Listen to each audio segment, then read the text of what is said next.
Good morning. It's beautiful here outside. Really beautiful. You're not going to hear the cricket cricketing, but you're going to hear the birds chirping, which is a good thing. This is my forest of feelings back here, surrounding us all the way around. You might hear some cars go past.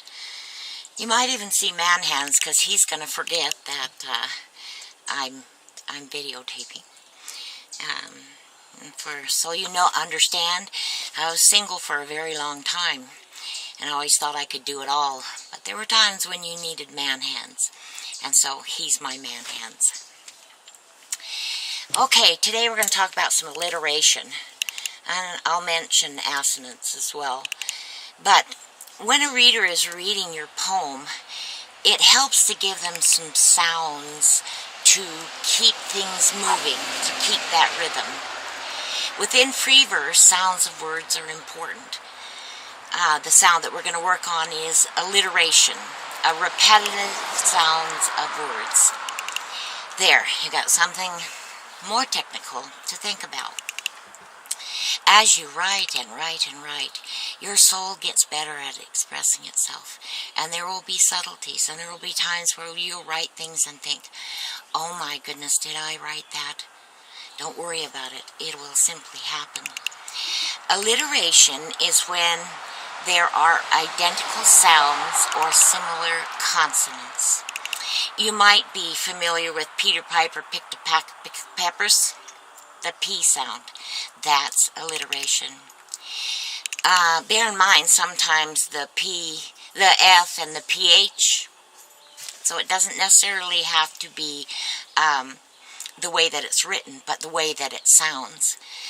Assonance is when the vowels in the middle of the word rhyme, like ground, round, sound. A poem using S sounds to signify the whisper, the secret, intimate speech, a bent head-to-head conversation between us. It's going to be your assignment to try to add this in. And again, the only poetry that I have the right to share, really, is my own. And so I've written to my readers, and this is how it goes. Here, dear reader, is something to swallow, like sacrament or sparkle in your mouth, like magic elixir that causes bursts of longing in your heart.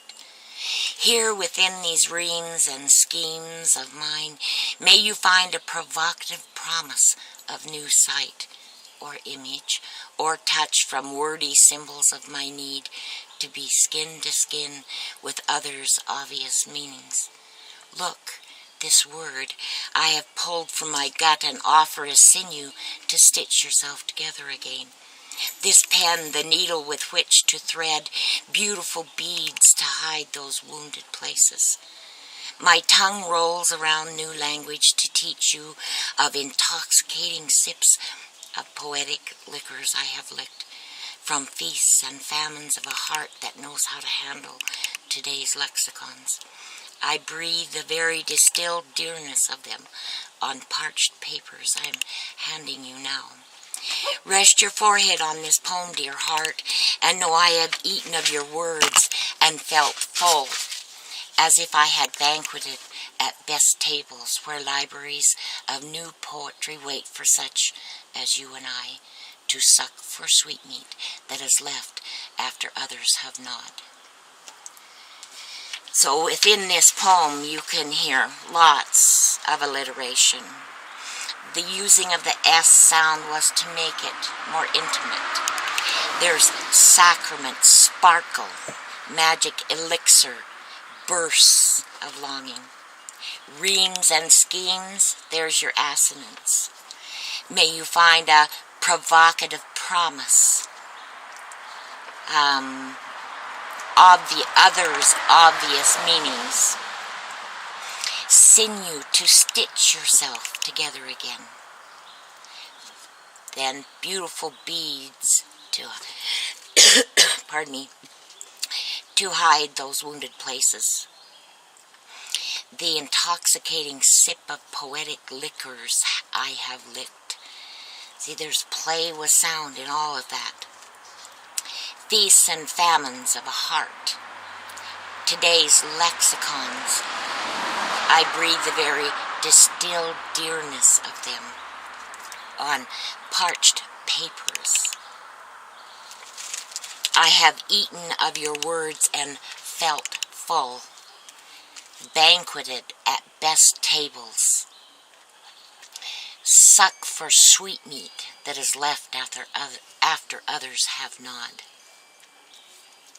So there's, excuse me, I don't have a drink, joking.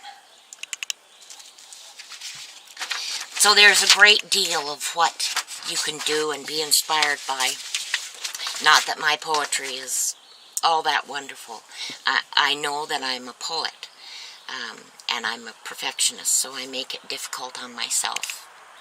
But what I'm teaching you and using my own poetry for, that's how I learned, just laying it down and going over and editing it.